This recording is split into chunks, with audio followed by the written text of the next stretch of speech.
আসসালামু আলাইকুম everyone, welcome back to my new blog. আশা করি আপনারা সবাই ভালো আছেন। আলহামদুলিল্লাহ, আমরাও ভালো আছি। আজকে নতুন একটা রেসিপি নিয়ে হাজির হয়েছি, সেটা হলো ব্রয়লারের মুরগি।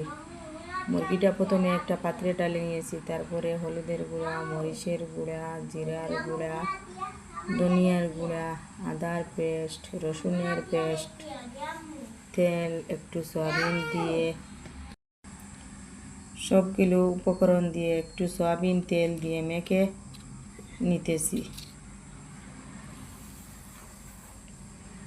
একটু লবণ দিয়ে সুন্দর করে বাটিতে ম্যারিনেট করে 2 মিনিট রেখে দিব।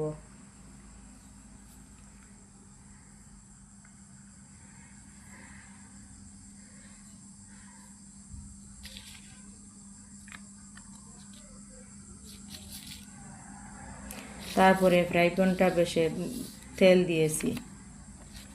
তেলটা একটু গরম হলে মাংসটা দিব। এখন মাংসটা দিয়ে দিতেছি।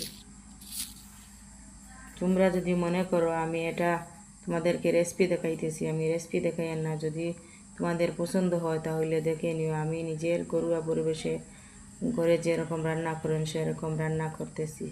যদি আপনাদের ভালো লাগে তাহলে দেখে নিও। প্লিজ একটা লাইক দিতে ভুলবেন না। যদি দিয়ে থাকো তাহলে আপনাকে অসংখ্য ধন্যবাদ। আমি এখন মাংসটা একটু ভাজা হয়ে গেছে, একটু উলট পালট করে দিয়েছে। হালকা একটু ভেজে নিব, বেশি টানাবো না। যদি বেশি টানাই তাহলে মাংসটার মজাটা বোঝা যাবে না। একটু নরম টাইপের হলে মাংসটা খেতে একটু ভালো লাগবে।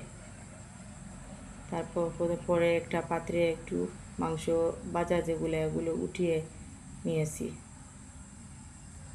আরও একটু মাংস রয়েছে, সেগুলো আবার ভাজবো, আবার ফ্রাই প্যানে দিয়ে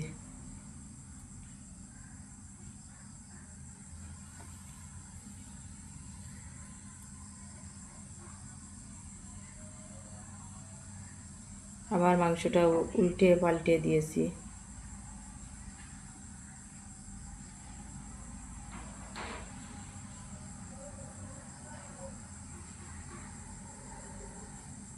মাংসটা নামিয়ে নিয়ে তারপরে আবার একটা পাত্র বসিয়ে দিয়েছি। ফ্রাই প্যানে যে তেল আছে সেগুলো আর আমি দিয়ে আবার মাংসটা বসিয়ে দিয়ে আর অন্য কোনো আর তেল ব্যবহার করি না। সেই তেল দিয়েও মাংসটা রান্না করে নিব। প্রথমে পেঁয়াজ কুচি দিয়েছি, তারপরে